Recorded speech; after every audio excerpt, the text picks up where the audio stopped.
Dans Le mystère d'Aval, vous interprétez Isabelle Fouillot, dont la fille Alexia Daval a été victime d'un féminicide sordide. Comment fait-on pour embrasser un tel rôle? Michel Bernier, si est toujours assez compliqué quand il s'agit d'une histoire que tout le monde connaît. Je ne voulais ni copier ni trahir.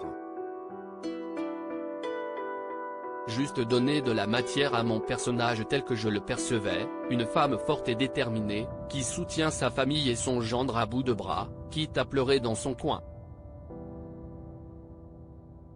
J'étais quelque part assez contente de ressembler si peu à la personne que je devais incarner.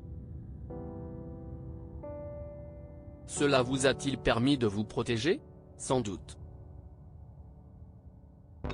Je suis actrice, mais aussi mère.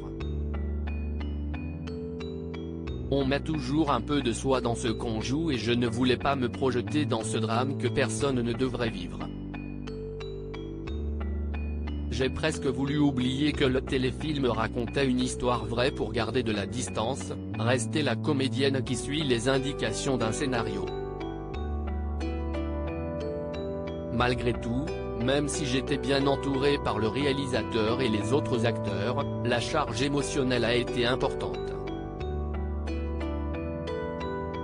Nous savions que nous tournions un téléfilm particulier et nous l'avions sans cesse à l'esprit.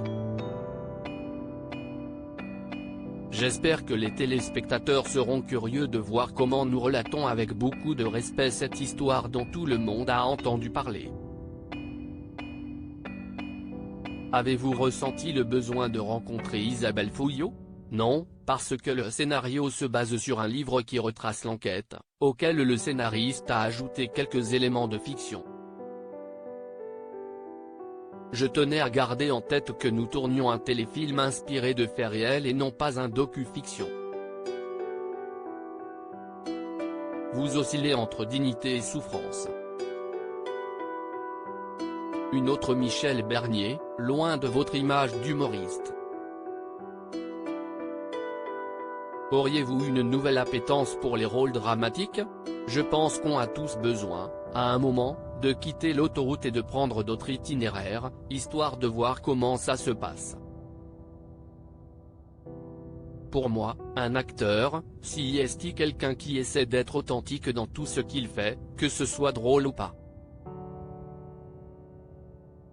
Que je fasse du one-man show ou que je joue dans une fiction, j'essaie de le faire avec la plus grande sincérité possible.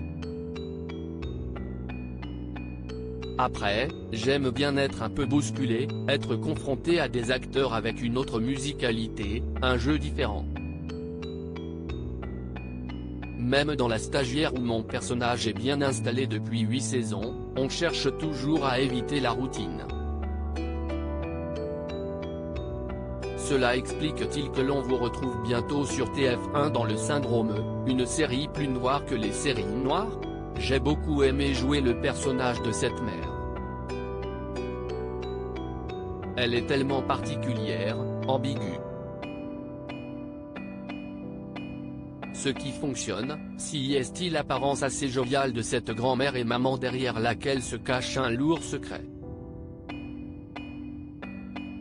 Vous êtes actuellement en pleine répétition au théâtre. De retour à la maison? Ah oui, je suis à la Maison au Théâtre des Variétés, à Paris, avec un texte écrit sur mesure par Laurent Ruquier. Nous répétons Je préfère qu'on reste ensemble, qui est la suite de Je préfère qu'on reste amis, 10 ans plus tard. Mais je change de partenaire. Frédéric Diefenthal est très pris par le tournage des Ici tout commence, donc je joue avec Olivier Citruc qui est un excellent comédien et je me régale. Vous vous rendez compte, à mon âge, me retrouver entouré d'aussi beaux garçons? Avez-vous quelques autres projets en route? En ce moment, la pièce prend toute la place puisque nous démarrons le 15 septembre.